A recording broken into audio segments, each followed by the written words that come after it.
you doing, folks? This is the Pop Music Freak. I am back with another Song Facts Countdown video. I am counting down my 1,000 favorite songs of all time, and we are up to song number 811. It's a second song in my top 1,000 by one of the greatest hard rock bands of all time, Led Zeppelin. Youngsters out there don't know rock music. This was rock music. And this was the greatest metal band, early metal band of them all, by far. I had a debate with someone telling me about other bands and stuff. I'm saying, no, they're not Led Zeppelin. No chance. So anyway, the song is Dazed and Confused from their first album. Let me tell you the story of the song Dazed and Confused. Led Zeppelin is the third act to do this song, by the way, and it was changed. Versions of the songs are different as we go along. I'll explain what I'm talking about. 1967, a folk rock artist named Jake Holmes wrote this song, performed it in a folk rock style, and he recorded it for his debut album, The Above Ground Sound of Jake Holmes. Although some concluded that it was about a bad acid trip, Holmes insists the lyrics refer to the effects of a girl's indecision on ending a relationship. Now, after hearing Holmes perform the song in August of 1967, the English rock band The Yardbirds reworked it with a new arrangement. It soon became a centerpiece of their tours, several recordings of which have been released, including on Yardbirds 68, produced by guitarist Jimmy Page. Dazed and Confused with new lyrics and vocal line was recorded by Page's new group for their debut album, Led Zeppelin. It became a signature song and concert staple for much of the group's career. Holmes attempted to contact Jimmy Page in the 80s regarding the songwriting credits, since the song has the same title and is very similar in a lot of ways, even though lyrics were changed and stuff. Alright, so he received no response. Jimmy Page ignored him. In 2010, Holmes filed a lawsuit and the matter was settled out of court, with the credit on Led Zeppelin releases going forward being changed to Jimmy Page inspired by Jake Holmes. Now, I don't know exactly how much money he received. I have no idea. That was kind of an out-of-court settlement that everyone's, those NDAs you sign, non-disclosure agreements and stuff like that. I'm sure he probably did a permanent one. Okay, so anyway, Jake Holmes began his music career in the early 60s and recorded and performed with several different groups. He was influenced by psychedelic rock and groups such as the Byrds and the Blues Project, and wrote Dazed and Confused in a similar style with a blues influence. In spring of 67, he recorded a song for his debut solo album, The Above Ground Sound of Jake Holmes, as a trio of acoustic guitar, electric guitar, and bass. On July 10th, it was released on the Tower Records label. Interesting. In 1967, August 67, Holmes opened for the Yardbirds at a Greenwich Village gig in New York, according to Holmes. That was the infamous moment of my life when Dazed and Confused fell into the loving arms and hands of Jimmy Page.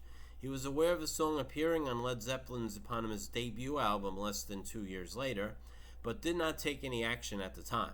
In the early 80s, he wrote to the group and asked for a co-credit but received no reply. So then, of course, I'll mention again, in June 2010, he sued Jimmy Page for copyright infringement, claiming to be the author of Dazed and Confused in court documents.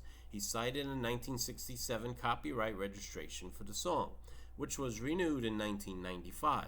The case was dismissed with prejudice on January 17, 2012, after the parties received an undisclosed settlement out of court. So that is pretty much the story on that.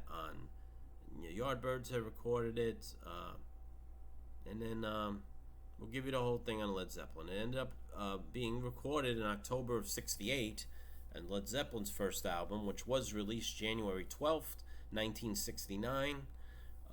When the Yardbirds disbanded in 68, Page planned to record the song in the studio with the successor group he had assembled. According to Zeppelin bassist John Paul Jones, first time he heard the song was at the band's first rehearsal session at Jared Street in London in 1968. Jimmy played us the riffs at the first rehearsal and said, "This is the number I want us to do." The future Led Zeppelin recorded their version October 68 at Olympic Studios in London, and the song was included on the debut album. It was the second song recorded at the Olympic sessions. The group recorded the song in 2 takes. Page played a Telecaster and violin bow as he had performed it with the Yardbirds.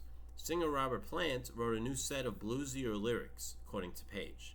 Though Plant is not credited on the album due to contractual obligations to Chrysalis Records, Plant's vocal was raw and powerful, delivered with unrelenting passion. Other than the lyrics and vocal, the song remained very similar to that performed by the Yardbirds earlier that year. On June, let's see, so this is all done here. We'll skip that part. Live performances, Dazed and Confused is the most regularly performed song by Led Zeppelin, appearing at over 400 concerts. It's played on every tour up to and including their 1975 shows at Earl's Court. It was greatly expanded to include more improvisation, including short portions of other songs, and live performances could be stretched out as long as 30 minutes on the song. Let's see. And it was in certain spots and certain shows here and there in 77 tour. It was prelude to In the Evening at Nebworth in 79. It was part of the group set at the Ahmet Ertegun tribute concert in 2007. A live version of Dazed and Confused recorded July 1973 at New York's Madison Square Garden was featured on the 1976 concert film The Song Remains the Same. It is on the Rock and Roll Hall of Fame list of the 500 songs that shaped rock and roll. It is number on the Pitchfork Media did a survey of the 200 greatest songs of the 60s. It was ranked number 11. In the UK, publication Q did the 20 greatest guitar tracks and ranked it number 2. And 21 albums that changed music, Key Track, ranked number 6. So that's what we got on it. It was never released as a single anywhere. On the first Led Zeppelin album, the single was Good Times, Bad Times, and Communication Breakdown was a double-sided release of a single, but this song was never a single. All right, and was it a B-side of anything? Let me just check that real quick. Check my... Nope. It was never released as a single or a B-side. But, of course, it is a classic rock track. And that's pretty much the song facts I have on it. I hope you enjoyed this video. I hope you found it to be informative. I had never heard of Jake Holmes before I did the research for this video. So I learned something from every one of these videos, which is part of the reason why I'm so motivated to do this. I want to share the knowledge with all the music fans out there. So I hope you like the video. I hope you share it. I hope you subscribe to the channel if you haven't already, and I hope you hit that bell to notify you when I'm releasing more songs. Alright, there's going to be a link to a performance video of the song in my description for YouTube, so you might want to check that out. And I thank you all very much for watching, and I wish you peace and love.